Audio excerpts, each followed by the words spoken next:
Yang ketiga rukun sholat, yaitu takbiratul ihram.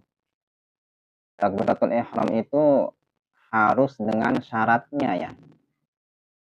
Syaratnya apa saja? Iqa'uha ba'dal intishabi fil fardi. Takbiratul ihram itu syaratnya ketika sholat fardu itu dalam posisi berdiri bagi orang yang mampu berdiri. Misalkan begini, kita sholat berdiri nih. Allahu Akbar. Itu syaratnya ya. Karena takbiratul ihram itu rukun, dan rukunnya itu di dalam rukun itu ada syaratnya. Apabila bagi orang yang mampu berdiri tapi tidak berdiri, maka takbiratul ihramnya tidak memenuhi syarat. Artinya tidak sah sholatnya. Dan takbiratul ihram itu harus dengan bahasa Arabiyah, bahasa Arab. Tidak boleh dengan bahasa Ajami, bahasa Indonesia, bahasa selain dari Arab ya. Itu tidak boleh. Walafdul jalalah walafdul akbar. Jadi lafadznya takbiratul ihram itu dengan bahasa Arab, yaitu Allahu Akbar. Itu lafadznya ya. Harus dengan bahasa Arab, tidak boleh dengan bahasa yang lain. Wa taqdimul lafzil jalalah ala akbari, dan juga harus mendahulukan lafaz Allah, mengakhirkan lafaz akbar. Jadi yang biasa kita sebutkan tiap sholat ya, Allahu Akbar. Itu harus tuh, tidak boleh dengan bahasa akbarullah. Lafaznya begitu, itu tidak boleh. Karena apabila dengan bahasa yang dibalik seperti tadi itu, maka sholatnya tidak sah ya. Karena ini syarat dari takbiratul ihram, yang mana takbiratul ihram itu rukun daripada sholat. Wa adamu maddi hamzatil jalalah, dan juga tidak boleh memanjangkan hamzah lafaz Allah. Allahu Akbar, itu tidak boleh. Jadi hamzahnya lafaz Allah tidak boleh dipanjangkan. Wa adami maddi ba'i akbar, dan juga tidak boleh memanjangkan huruf B lafaz akbar. Seperti begini. Allahu Akbar. Tidak boleh itu ya. Jadi nanti tidak sah salatnya. Karena ini syaratnya, syarat dari takbiratul ihram. Yang mana takbiratul ihram itu rukun dari sholat. Wa adami tasdidiha, dan juga tidak boleh ada tasdidnya ba. Tasdid huruf ba, lafaz akbar, seperti begini. Allahu Akbar, gitu ya. Jadi ditasdidkan. Lafaz akbarnya itu ada tasdidnya. Itu tidak boleh ya. Artinya tidak boleh di sini apabila terjadi, apabila dilakukan gitu ya, larangan ini, maka sholatnya tidak sah. Wa adamu ziyadati wawi sakinatin, dan juga tidak boleh ada wawu sakinah. Allahu Akbar gitu. Ini tidak boleh ya. Au mutaharrikatin bainal kalimataini, atau harkat antara dua kalimat. Allahu Akbar, ada wawunya. Itu tidak boleh. Wa adami wawi qoblal jalalah, dan juga tidak boleh ada wawu sebelum lafaz Allah. Seperti begini. Wallahu Akbar. Itu tidak boleh ya. Karena ini masalah takbiratul ihram saja diatur gitu. Karena ini syarat kan ya. Karena ini rukun sholat, apabila tidak dijalankan sesuai dengan syaratnya, maka salatnya tidak sah.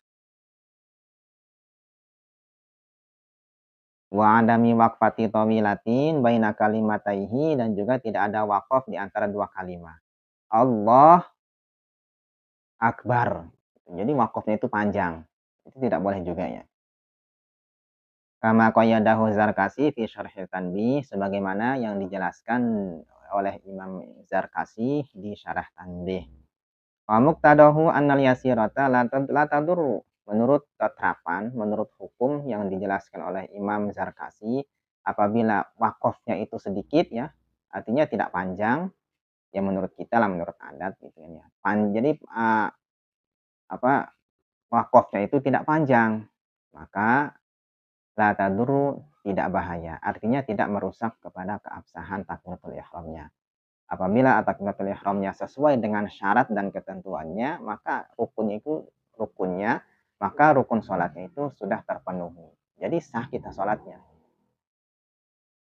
Wabihi soroha fil hawi as-sogir, yang sebagaimana di kitab Hawi al-Sogir oleh Kiai Musonif, ya, pengarangnya atau penganggitnya, penyusunnya kitab tersebut, sama saja dijelaskan tentang masalah masa sedikitnya wakaf di antara dua kalimat itu tidak tidak tidak membatalkan atau tidak mempengaruhi kepada keabsahan takbiratul ihramnya. Wa qarrahu alaihi Ibnu Mulkin fi syarhihi, dan Ibnu Mulkin mengakui kepada penjelasan daripada Imam Zarkasi, yang mana katanya kalau sedikit ya di antara di antara dua kalimat itu, ya itu tidak ada masalah. Artinya Imam Ibnu Mulkin di syarahnya mengatakan sebagaimana seperti Imam Zarkasi, mengakui pendapat Imam Zarkasi itu bahwasanya itu benar. Wa ayyasma'a nafsahu jami'a hurufihi, dan juga syaratnya itu ketika kita takbiratul ihram, ya, itu minimal terdengar oleh kita sendiri. Jadi gini, Allah. Jadi kita itu terdengar, takbir kita itu terdengar oleh kita sendiri. Itu minimalnya. Tidak mesti terdengar oleh orang lain, oleh di tetangga kita, di samping kita, gitu kan ya. Yang penting kita ini terdengar apa yang kita takbir, apa yang kita takbir itu. Apa yang kita ucapkan itu harus terdengar oleh kita sendiri. Dan apabila tidak terdengar oleh kita sendiri, maka takbiratul ihramnya tidak sah karena tidak memenuhi syarat sahnya takbiratul ihram. Sementara takbiratul ihram itu yaitu rukun dari sholat yang mesti dilakukan, yang mesti dipenuhi. Ingka nasohi hasamai, apabila memang pendengarannya itu sehat, ya, tidak budak. Kalau misalkan memang pendengarannya bermasalah, error, ya, itu membeda lagi pembahasannya. Ini bagi orang yang sehat, pendengarannya itu normal, ketika takbir, ya wajib harus terdengar oleh kitanya sendiri, oleh kita yang mengucapkan takbir itu. Wala mani'a min lagwin wa ghairihi, dan tidak ada mani', ya. Artinya meskipun ada suara yang merecokkan kepada takbir kita ataupun lainnya, itu tidak ada masalah, yang penting terdengar oleh kita sendiri, itu patokannya. Meskipun sedikit, meskipun menurut kita itu hanya kita sendiri yang mendengar. Meskipun demikian, ya karena misalkan ada merecok, ada di tetangga ada musik misalkan, itu sedang lagi ada acara. Sementara kita ketika takbir tidak terdengar, tapi terdengar oleh kita sendiri, itu harus. Meskipun di tetangga kita, ya, atau di pinggir kita tidak terdengar sama sekali karena ada suara yang mengganggu kepada takbir kita. Meskipun demikian, takbir kita harus terdengar oleh kita sendiri. Wa illa farfa'u sautahu biqadri ma yasma'uhu. Apabila memang ada suara yang mengganggu ketika kita takbir, maka suara takbir kita harus dikeraskan. Ya, jadi kadar kita mendengarnya saja. Misalkan nih, di masjid, di tetangga masjid, lah sebelah masjid ada acara, sehingga acara itu kan ada suara yang bising gitu kan, ya. Ketika kita takbir, suara itu kan mengganggu gitu kan, mengganggu kepada takbiratul ihram kita. Nah, suara takbiratul ihram kita itu harus diangkat, harus dikeraskan dengan kadar supaya takbir itu terdengar oleh kita sendiri. Laulam yakun asomma, apabila memang tidak budak. Artinya pendengaran kita itu memang memang normal, tidak error. Kalau misalkan error, meskipun ada suara bising pun tetap tidak terdengar. Ini untuk orang yang normal pendengarannya. Maka ketika takbir, kalau misalkan ada suara bising yang mengganggu kepada takbir kita, maka takbir kita harus diangkat, harus dikeraskan dengan kadar supaya terdengar oleh telinga kita sendiri. Wa dukhulil waqtil fardhi li takbiratil faraidi wan naflil muakkadi. Wallahu a'lam bishawab.